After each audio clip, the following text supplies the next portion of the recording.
سلام، چطورین؟ به این ویدیو خوش اومدین. امروز میخوایم عصرونه برای خودمون درست کنیم، یعنی چای و براونی بخوریم. برای همین دیگه موادش رو خریدیم که براونی درست کنیم. آره. یه دونه قالب جدید هم رفتیم گرفتیم، این قالب سیلیکونی هست. نمیدونیم این خوبه یا نه. آخر ویدیو من قبلا توی کیک عادی درست کردم ولی آقای زیاد برانی موفق نداشتم. من اصلا تلاشی برای برانی نداشتم. آقای زیاد موافق نبود، گفت که من مثلا نمیدونم کلا آقای میشه. خوشحال نبودن این خرید ما زیاد، خیلی بد فاصله. دوستشون خارجی ها رو بخریم و میخوایم اینا مال چنل خودته اینجا چیز. آقا ما تو ویدیو قبلی یکم راجع به تفاوت تهران و شهرستان و مثلا چیزایی که مخصوص تهرانه، چیزایی که اینا صحبت کردیم. بعد دقیقا مثلا 2-3 روز بعدش یک ترندی تو توییتر شد که چی بود؟ کالچر شاک. کلا در مورد کالچر شاک، این که مردم مثلا شوک فرهنگی اگه حالا نمیدونی، آره مثلا این که با یاد اون برنامه شوک میافتم که اگه 3 بخش از لاکی جیغ حالا کالچر شاک چیه؟ مثلا اینایی که ایرانی‌ها مثلا میرن خارج یه چیز عجیب میبینن و مثلا این یه چیز تفاوت فرهنگی که خیلی عجیبه. کلا هر فرهنگی واقعا یه تفاوتی داره دیگه. تو مثلا بری یه شهر دیگه، بری پیش ترکا، بری مثلا ژاپن، اینا یه شوکی میخوره تو صورتت که وا مثلا چرا اینا اینطورین. بعد خب تهران هم یک شوک فرهنگی نسبت به شهرستان‌ها داره و خب من فکر نمی‌کردم اینقدر زیاد باشه. مثلا من خودم از شهرستان اومدم مثلا تهران دیگه. مثلا من تو کالچر شوک نداشتی؟ خب من اول دبستان بودم اومدیم تهران. مثلا تنها شوکش برام بود که مثلا من می‌دیدم به مغازه اصفهان اونقدر شهر کوچیکی نیست. مثلا من به مغازه می‌دیدم میگفتن بقالی و داری تهران مثلا یه چند گفتن بقالی، همه تو بودن که نه خوب نبود. چرا؟ کالچر شاک آقا یکی یه توییت کرده بود نمیشد که اولین کالچر شاک من تو تهران این بود که همه خیلی با جهات جغرافیایی کار دارن و کار میکنن و بلدن. ما تو مشهد اصلا نمیدونیم شرق و غرب و شمال کدوم شهر رو ما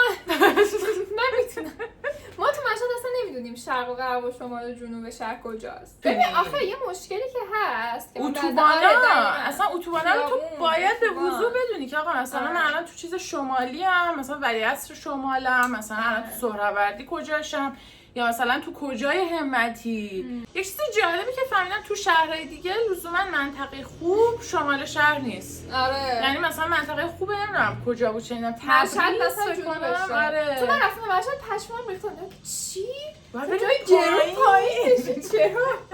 پیدا کردم که هر جا هوا خوبه. کالچر شاک نیست، اما یکی از اولین چیزایی که تو تهران دیدم سوسک بود. در 8-9 سالی که تبریز زندگی کرده بودم سوسک از نزدیک ندیده بودم و برای اولین بار سوسک رو تو تهران دیدم. یعنی چی؟ تابستونا خیلی هم زیاد میشدن و واقعا حالا بد میشد. اون موقع حتی کار به تب کردن و قش کردن هم میرسید. آقا اینو زهرا میگفت تو اهواز کلاغ نبود.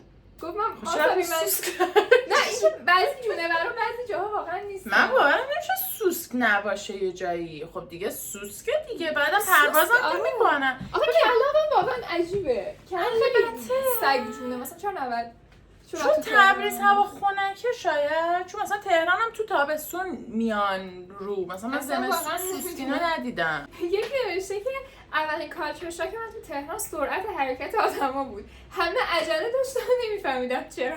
راست میگه. ببین همه خیلی شدیده و من اینو مترو تا وقتی تو تهران بودم نفهمیده بودم. یعنی خیلی طور بودم که خب همینطوریه دیگه، مثلا همش داریم تون تون تون تون حرکت میکنیم. بعد من رفتم رشت مثلا یه ترم که درس بخونم و اینا و اونجا خیلی برام عجیب بود. یعنی قشنگ تعجب میکردم که چرا انقدر مردم ریلکس راه میرن به هم لبخند میزنن. مثلا رشتی ها اینا خیلی اصلا تعجب میکردم که مثلا حاجی مردم میان بیرون که مثلا فقط راه برن و لذت ببرن. تهران مثلا همه دارن میرن بیرون که بودو مثلا برن به کاری برسن. ببین بعضی اوقات اصلا اینم عجیبه، مثلا با سرعت با عجله مترو میخوام، بعد مثلا هیچ چیز خاصی همون بالا منتظرشون. ببین اینو یکم من گرفتم و یعنی مثلا من تو رانندگی همش عجله دارم. آره مثلا برو مثلا تا چراغ سبزی سری خب منم همین شدم. ببین انگار نمیدونم، انگار همش توی عجله‌ای هستی که آقا مثلا باید بریم به کارمون برسیم. مثلا میخوام خونه بشینیم مثلا تو اکسپلور نه دیگه کار داریم. یه چیزی که من تو تهران واقعا متنفرم ازش و حالمو بد میکنه و کلا فکر کنم خصوصیت شهرهای بزرگه اینه که چهره آدمو خیلی ناراحته. میدونی همه مثلا تو مترو تو میشینی همه ناراحتن، قشنگ از قیافه ها میباره که اینا کلی قسط دارن، حقوقشون کفافشون رو نمیده. یعنی خودمون هم همینیم، من خودم اینو بهتون نصب میشینم تو مترو مثلا. یه کالچر شوک من اونجا بود که رفتیم شیرینی فروشی، گفتیم 1 کیلو نارنجک میخوایم. بعد دیدن چهره بزرگ فروشنده و چند دقیقه بگو مگو فهمیدیم اینجا بهش میگن نونخامه. مشهدی‌ها میگن نارنجک فکر کنم. خیلی برای من عجیبه که میگن نارنجک. یکم شبیه نارنجک هم نیست. هیچ شباهتی به نارنجک. دیگه کالچر شوک من تو تهرانی بود که گم شدم. زنگ پسر خالم زدم، گفت یه نشونی بده. گفتم برج میلاد روبرومه. گفت هر جای تهران وایسی برج میلاد روبروته. یکی چه بزرگترین کالچر چه کالچرال شوک. من تو تهران تو کالچرال شوک نمیشه. من تو تهران تو بچگی بود که مستقیم از شیر آب می‌خوردن و آب شیر رو مصرف می‌کردن. من تو خوزستان خوزستانی اینطور بود. پس آب تصفیه به زبان محلی پس آب تصفیه کنتون. ببین اینو خیلی جالبه. آب تهران آب خوبیه واقعا، به جز یه دوره‌ای که یه شایع شده بود که یه جنازه تو کانال آب پیدا کردن.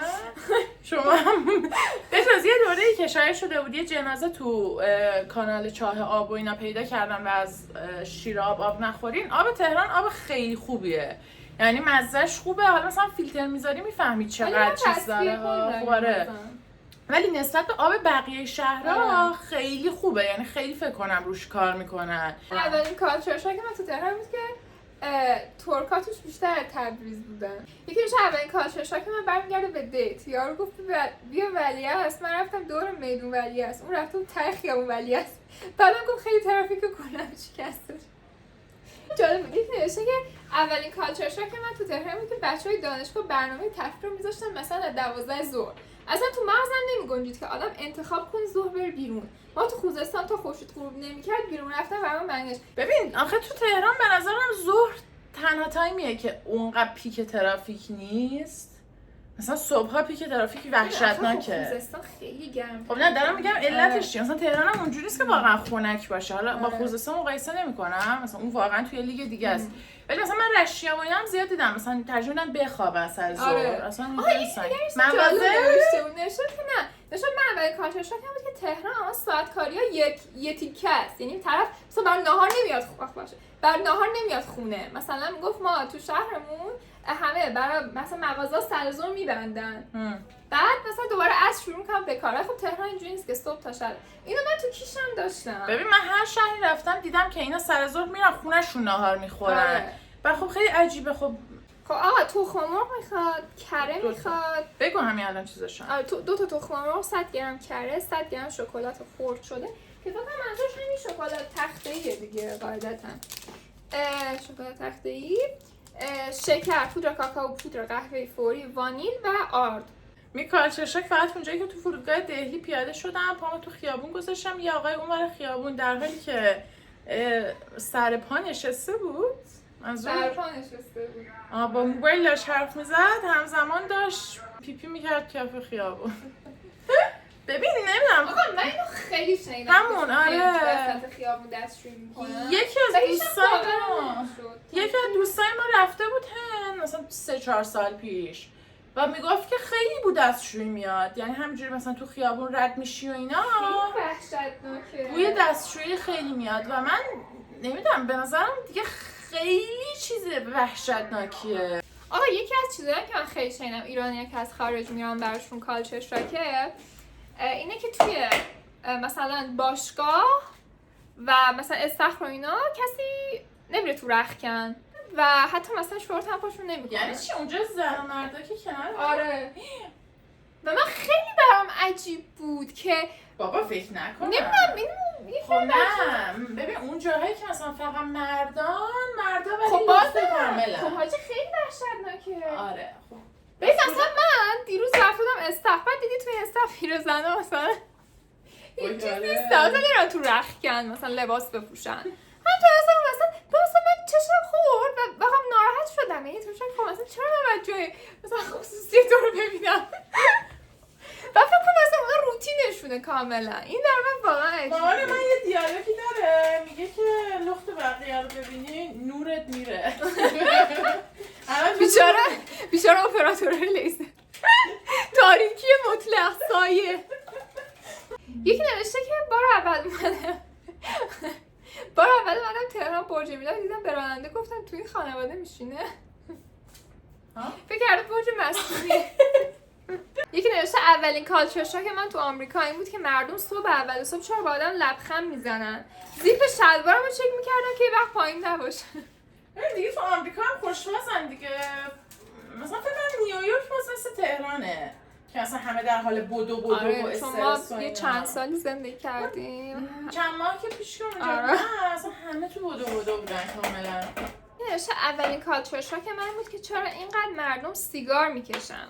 تو همدان سیگار کشیدن خیلی رادیکاله و تک و توک آدم میبینی تو خیابون سیگار دستش باشه. من اینو ترکیه که رفتم خیلی پشمام ریخت که خیلی سیگار میکشیدن. ببین زن و مرد، پیر و جوون، بچه حتی. نوشته که وای نوشته که کالچر شاک تهرانی‌ها تو مازندران اینه که ما مازندرانی‌ها میتونیم سیر و پیاز خام بخوریم و بوش نمیمونه. نهایتاً 2 ساعت بعد هیچ بویی ازش حس نمی‌کنی. ولی تو تهران اگه شام سیر بخوری تا ظهر فردا بوی سیر همچنان باقیه، خصوصا تو مترو. آره داشتم گفتم این به نظرم واقعا تصور شمالی است که بوی سیرشون رو بقیه حس نمی‌کنن. قبول نداری؟ و من به نظرم بچه‌ها این یک توهمه و بوی سیرتون واقعا همه جا پخش میشه. واقعا شاید یک کمتر ولی دیگه قطعا اونقدر تفاوتی نداره. یکی نمیشه کالچر شاک من زمان بود که تو مشهد رانندگی کردم. یکی نمیشه که برای من این بود که چقدر مردم آزادترن و سرشون تو کون خودشونه. مقایسه میگم و مسئله خفتگیری. ببین من واقعا این رو خیلی از آدمای مختلف شنیدم که تو تهران کسی کاری به کسی نداره. و من واقعا اینو خیلی دوست دارم. این چیزی بود که من از مثلا شهر دیگه که اومدیم تهران متوجه شدم. یعنی به وضوح من دیدم که مثلا اونجا ما با همه همسایه بغلیامون دوست بودیم. از ابتدای کوچه تا آخر کوچه همه همسایه ها رو میشناختیم و مثلا کوچه خیلی بلندی هم بود، در حد خیابون بود و همه همسایه ها رو میشناختیم. مثلا یه چیزی درست میکردیم به تک تکشون میدادیم. بعد مثلا ما رفتیم مکه و اومدیم همشون اومدن تو کوچه استقبالمون. یعنی همه کوچه اومده بود جشن گرفت برا ما. و خب این مثلا من اومدم تهران پشمام ریخت که دیدم مثلا تو ساختمونمون مثلا ما فقط 2-3 نفر دوستیم. بعد مثلا حتی یه ساختمونایی هست که لیترالی هیچکیو نمیشناسی. یکی از چیزایی که من برام خیلی عجیب بود که مثلا 1-2 بار رفتم خارج ایران مسافرت بود که دستمال توالت رو میندازن تو توالت. آره خب نه ببین جنس دستمال کاغذیاشون یه جوریه که حل میشه تو آب. و آره من ولی هنوز که هنوزه با که 23 سال سن دارم 1-2 بار از ایران رفتم بیرون، داستانای زیادی شنیدم، فیلم دیدم، هنوز باور نمیشه که خارجی‌ها خوشون نمیشورن بعد دستشویی. ببین آره یعنی باورم نمیشه. مثلا نگاه باورشون یه جوریه. یعنی مثلا نگاه میکنن تو هم که اصلا واقعا پاکی نمی‌کنی. عزیزان این 2 تا تخم مرغ رو ریختیم. بعد وانیل و پودر قهوه رو ریختیم. گفت که بوی زخمه. اسمش چی بود؟ بوی زخمه یا زخمه؟ من میگم زخمه. من گفتم زخمه ولی انگار زخمه. بوی زخمه تخم مرغ رو مثلا اینکه میگیره. بعد باید شکر اضافه کنید. بعد آرد رو الک کنید و هم بزنید. الان من دارم آرد رو خورد اضافه میکنیم. آخه میگه تا شما از کالچر شاک های مهاجرتیتون میگید، من کالچر شاک خارج شدن از منطقه استحفاظی خانواده‌مو رو بخوام بگم این بود که دانشگاه یه شهر دیگه قبول شدم. تازه فهمیدم بستنی رو در فصل غیر از تابستان هم میشه خورد. خانواده ها خیلی اینطورین. یعنی مثلا ما که چند بار اشاره کردیم مثلا چیزای خانواده‌مون، مثلا خانواده یه وقتایی یه چیزای خورد و خوراکی دارن. ما چند روز پیش مثلا یه مهمون داشت میگفت من مثلا شبا گرسنم میشه نون و پنیر و پیاز میخورم. اوی آشمونه قیافت رو درست کن. ای بدا دوستش دیگه توی نکن دوست. بعد میگم مثلا تو خانواده ها یه سری چیزای عجیبی هست. ببین ما خیلی نون و و موز میخوریم. ای نه خیلی خوشمزه است. ای نون و نه موز چرا؟ واقعا خوشمزه است. ببین نون و موز یکی از خوشمزه‌ترین چیزایی که نون و لواش و موزا. نون و لواش و موز یعنی یه بربری یه لواش. لواش رو میپیچی دور موز میخوری. خیلی خوشمزه است. نمیدونم. خب قبول میکنم یه بار امتحان کن. بیا یه بار این چیزای متفاوتی تو خانواده داریم. اگه شما چیز عجیب غریبی آره بگیر مثل همینا. مثلا مال ما چیزه اسمش چی بود؟ نون و شکر و ماست. من بچگی اینو خیلی میخوردم. شکر میریختم تو ماست هم میزدم با نون میخوردم. خب میشه هم چه ماست میوه‌ای که آره مثل ماست میوه‌ای. بعد یه چیز دیگه هم ما داشتیم که تو مایه های نمیدونم فرنی طوره ولی فرنی نیست. نمیدونم دقیقاً چی بود. نشسته رو ذوب میکردیم. آها مسقطی مثل مسقطی بود ولی زعفران توش نمیریختیم یعنی. میگه من اولین شوک فرهنگی که تو اروپا بهم وارد شد این بود که دیدم یه ماشین از پشت زد به یه ماشین دیگه، دوتا راننده پیاده شدن، جای اینکه همدیگر رو کتک بزنن و داد بزنن سرشون رو تکون دادن نشستن گزارش تصادف نوشتن. ببین من تو ایران درک میکنم یکم آدم از تصادف بدفاز میشن. ایران سیستم بیمه‌اش خیلی مهمه. آره بعد آره دیگه میگم من درک میکنم که آقا تصادف تو ایران آدم یهو چیز میشه، یهو اصلا به هم میریزه، هی تو ذهنش مرور میکنه که آقا یه عالمه بدبختی الان اضافه شد رو بدبختی.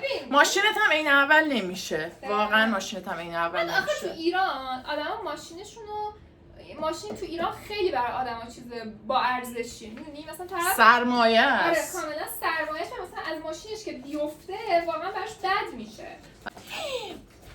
خارجی‌ها نسبت به فین کردن و باد معده در آوردن آروغ زدن و گوزیدن. ببین این من دیگه واقعا اینو من خودم یکی من دو اصلا بار خوشم نمیاد. آقا یعنی یه بار ما رفته بودیم روسیه.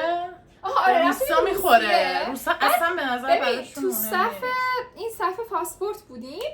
مثلا ما وارساده ببینم مثلا یارو یه گوز خیلی گنده داد و بعد مثلا دوست ببین یا اونقدر نمیدونم نزدیکمون نبود ولی صداش همه بعد خب ما هم همه ایرانی بودیم تو این صف دیگه مثلا یه تور بودیم همه مثلا ایرانی.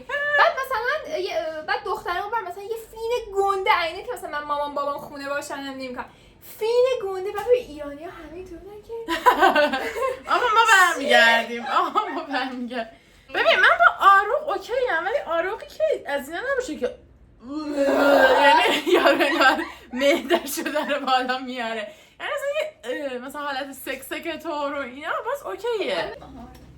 الان بریزم پودر. آره بابا شما نصف لیوان بریز. یعنی تقریبا اندازه آرد باید پودر کاکائو بریزی. آخه میگه رفتم با این دوست آلمانیم توالت دیدم تمام عکسای خانوادگی رو قاب کرده روی تاقچه زده بالای توالت. من یه کالچر شاک دیگه هم داشتم. آقا ما تو شهرستان تاقچه داشتیم ولی تو تهران تاقچه نبود. نه اون به خاطر که مدل ساختمون قدیمی بود فکر کنم چون من مثلا مامان بزرگی مثلا مامان بابام تاقچه داشت. خب چرا تاقچه ندارن؟ الان چرا ما تاقچه نه؟ آقا تاقچه خیلی چیزه به درد بخوری بود خدا وکیلی. یعنی اصلا من نمیدونم ما خونه قدیمون داشتیم رو شومینمون تاقچه. من کمبود تاقچه رو حس میکنم. هرکی دلش برای تاقچه تنگ شده. این میگه اگه اینطوریه من از مهاجرت منصرف شدم. حالا دیگه تو هم. میگه رفتم خونه یکی از همکلاسی‌ها گفت چای میخوری یعنی تو خارج کالچر شاک خارجشه گفت چای میخوری آب میوه گفتم نه ممنون. اونم دیگه هیچی نگفت هیچی نیورد تا آخر شب. دفعه آخرم شد جایی تعارف کنم. بوش خیلی خوبه. آره بعد یه بافت اینجوری داره خیلی حالا خیلی سفت‌تره مایه کیک عادیه. میگه رفتم دانشگاه دیدم اکثرا با دمپای توالت اومدن دانشگاه. بعد داشتم اینو حس میکردم که دیدم یه عده پا برهنه تردد میکنن. چی؟ نمی‌کنم چیز روتینی باشه که بدون کفش بریم و اون هیچ جای جهان. بالاخره آشغال اونجا نمیدونم. یکی نشه اول که رسیدم دیدم هیچ کدوم از خونه‌ها کانال کولر ندارن. کولر گازی هم ندارن. خیلی برام سوال تابستون چیکار کنم. اینو من خیلی اروپایی اصلا کولر ندارن تو تابستون. ببین من فهمیدم چرا. به خاطر که تابستون اونقدر وحشتناکی ندارن. آره تا چند سال پیش اصلا اروپا هم مثلا که گرم نمی‌شده. و چون خونه ها ساخت قدیمن برای همین اصلا کولر تعبیه نمی‌شده. الان همش دارن با پنکه و اینا.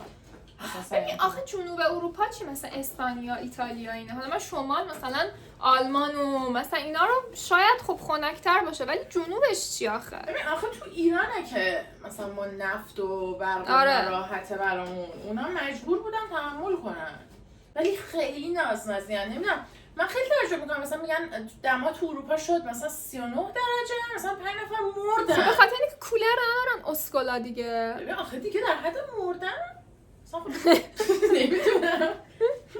یکی نوشته استفاده از کلمات فاک، سکسی و فلان در حین تدریس. تو دانشگاه چه جالب. آره منم یه بار یه کلیپ دیدم که استاد وسط درس بود که فاک دیس شت مثلا فلان. خیلی برام واقعا خیلی بی‌ادبن. اینطوری که ما داریم به همه قاره ها به همه ملیت ها هیت میدیم فقط ما ایرانی‌ها با ادب و تمیزیم. اینجا تصادف کردم خانم زد پشت ماشینم. اولین جملهش این بود که عمیقا متاسفم من شوکه و هم عصبی بودم چون بچه عقب نشسته بود و چندین بار عذرخواهی کرد. پلیس 2 دقیقه‌ای رسید. اولین جملهش این بود که همگی خوب این بچه‌ها رو ببینم. رفت بچه‌ها رو کامل دید تا خیالش راحت شد. گفت خب حالا چی شده؟ ببین اینکه پلیس سر میادم خیلی عجیبه. اینم حتی برای من میتونه کالچر شاک باشه. دقیقاً میتونم اینو بگم که سر تصادفی که من کردم پلیس انقدر دیر اومد و انقدر من میدونستم که دیر میاد رفتم از خونه کارت ماشین رو آوردم و اومدم. بابا من و داداشم چند شب پیشش میرفتیم یه جا و وسط تهران وسط همت توی ترافیک همت یه یاروی از ماشین پیاده شد 7 تیر در آورد و دنبال یه آدم دیگه بین ماشینا با 7 تیر داشت میگشت و هی تیر میزد و ما واقعا ترسیده بودیم. یه قدم دیگه به آمریکا نرسید. ببین من واقعا ترسیده بودم چون که خب این تیره اگه میخورد به یه مارک ماشین که ضد گلوله هم نیستش که یه دفعه این مثلا میخورد به یکی مثلا یه اتفاق میافتاد چی. بعد زنگ زدیم سریع به پلیس داشتیم گفتیم با داداشم آره اینجا مثلا یکی با تفنگ بین ماشین است. بعد ببین پلیس 10 دقیقه فقط داشت طول میکشید که اطلاعات بگیره. خب مدل تفنگش چی بود؟ آها دقیقاً کجای اتوبان بود. گفتم دیگه آقا رفت این ولش کن. حالا ان سرقت بعدی.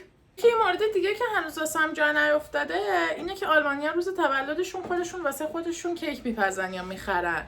تازه بقیه رو هم به نوشیدنی و آبجو دعوت میکنن. این خیلی چیز خوبیه. این خیلی خوبه. این تو ایرانی‌ها خیلی این کارو میکنن. ببین تو ایران نبوده. تو ایران انگار مثلا یکی که برای خودش تولد میگیره همینجوری میشن که مثلا برای خودش کیک میخره و اینا. همینطور که مثلا آخه مثلا تیشکو نداری خاله. ولی مثلا خیلی خوبه چون به خصوص تو بزرگسالی پیش نمیاد که انسان‌ها رو بتونی راحت دور خودت جمع کنی مثلا روز تولدت همه کسایی که دوستت دارن و اینا باشن. مجبور خودت برای خودت خوشحالی کنی. آقا این مواد براونیو میخوایم الان بریزیم این تو این قالبه کفش هم کاغذ روغنی گذاشته. نباید دیوارهاش هم کاغذ روغنی میذاشته؟ نه دیگه نمیدونم شاید. آقا اینو ما دیگه میخوایم بذاریم تو فر نسوزی. نه مطمئن همینطوری باید بذاریم؟ آره نه باید بذاریم؟ نه بابا زور نشه. نه بابا دمارم روی 180 درجه موافقیت هم نیستم. ببین انقدر سفت و محکم و قویه که میتونیم از شما آجر استفاده. بده من بخورم. نه بذاری توضیح بدم. ببین اینو گذاشتیم داخل. البته توضیح خاصی نداره. چرا اینقدر سفته؟ بعد وسطش خامه. وسطش کاملا خامه. چرا این شکلی شد؟ خیلی محکم. خب وسطش که باید خام باشه. نکنه از زود دیر در آوردی؟ نه راستشو بگو. نه همون 50 که خودش 40 دقیقه است. گفتی 50. گفتم 40 دقیقه. ضبط شده است. بابا گفتی 50. آخه میدونی چیه؟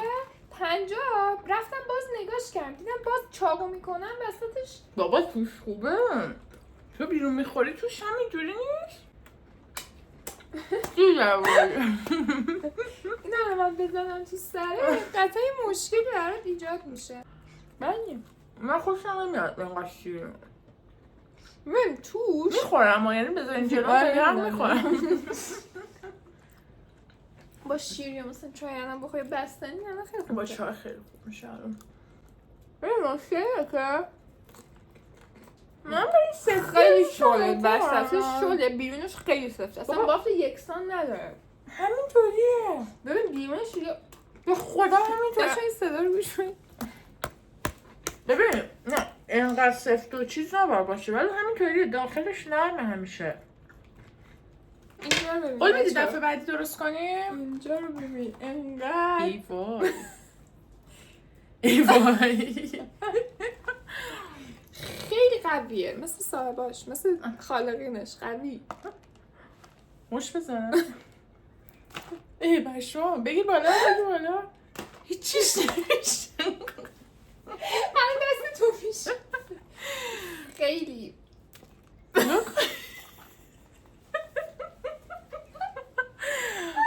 خوبه. ببین البته فکر نکنم 10 دقیقه بتونه اینقدر تاثیر بذاره. شاید قالبمون خوب نبود بیا بررسی کنیم نمیدونم. آقا اگه این شیرینی پزید بگید که مثلا این قالبا مشکل ایجاد میکنه. این قالب میتونه باعث بزن آقای بدفاز این میکنه سختی بشه. خداحافظی کنیم. دفعه بعدی قول میدی یه برانی خوب درست کنیم. خیلی دورتر الان من شکست خوردم من خیلی روحیم بده باید الان من بدفازم با برامی هر شکست مقدمه یک پیروزی است. شاید یه کافه زدیم که توش فقط برانی پخت نه دوست ندارم. و تم قهوه‌ای.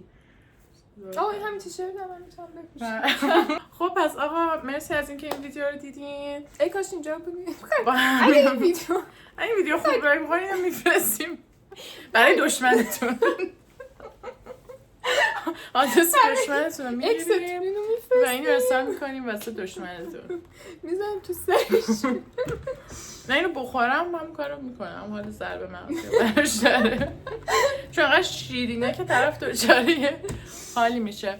مرسی از اینکه این ویدیو رو دیدین واقعا. آره چون ثمره خاصی هم نه. لطفا چیزایی که گفتیم و الان یادم نمیاد ولی این زیر برامون بنویسین. چرا مثلا گفتیم که اگه یه چیزایی دارن که مثلا غذای خاصی دارن و اینا بگن. خب یادم خوراکی خاص آره بچه میگه الکی یادم میاد خب یادم نمیاد. مثلا تو خیلی سریع مرسی دیگه دست شما در نکنه. دست ما هم درد نکنه بذار اینو پرت کنم. نه آفه پروزه پرومکس میشه واقعا قدم قوی واقعا میشکنه. خدافظ. خدافظ